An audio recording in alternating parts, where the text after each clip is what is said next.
Hey, welcome back guys. This is Beamer Merchant doing another do-it-yourself video. Today we're going to show you how to remove the fender out of a BMW E60 5 Series.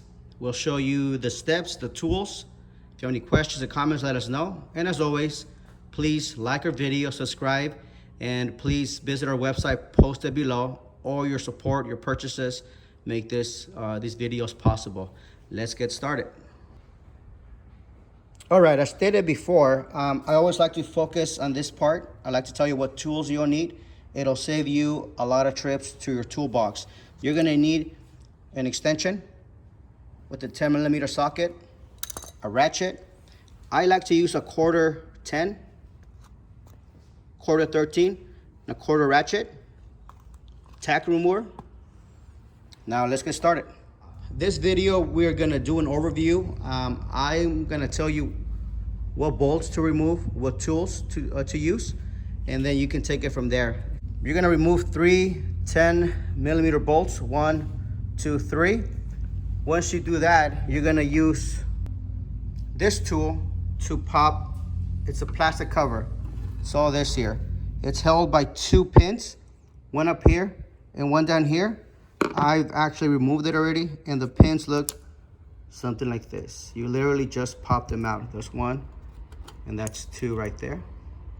Next, we go here to the top. That is a 13 plastic bolt. You got to take that out with the 13 socket. You then take this plastic and remove it. Pull it out. You're gonna find another 10 right there and right here.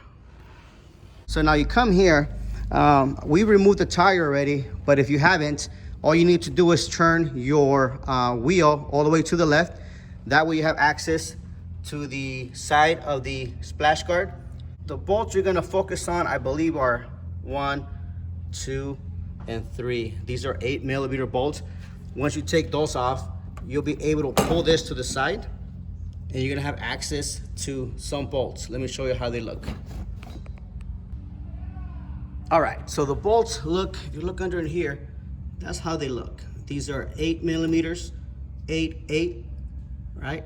And then there is a 10, 10 here, and another 10. I personally would just take them all. It'll make the removal process faster. So now we have worked on this side here. We come down here towards the back of the wheel well. Here, you're gonna focus. There's 3 entries. There's 3 points, 1, 2, 3. I like to use a punch tool. And what you do is, it's gonna be a black tip. In the middle, there's gonna be a rivet. You just punch it through. Punch it to the inside, punch it to the inside, punch it to the inside. And then you can actually pull this back and have access to 3 bolts. The one back there, right there, and that's where you need the the extension with the 10mm socket. This one here is a 10 as well, and then you come down here, there's another one. So what you need to do here is, this is the side skirt, you pull this back, it's here, pull it back, and you have access to it. Lastly, you're gonna work on the bolt. That's kind of tight right now. The car is on the lift. I can't really open the door, but if you were to open this door here, there is a 10 bolt right there. Let's see if I can point it. Right there. Take that off. Okay, so once you remove all those bolts, the removal process is pretty straightforward. Just pull the fender off, pull it here. You're gonna pull it here and disconnect the corner light. Be sure to like our video, visit our website posted below, and you have a good day. Take care.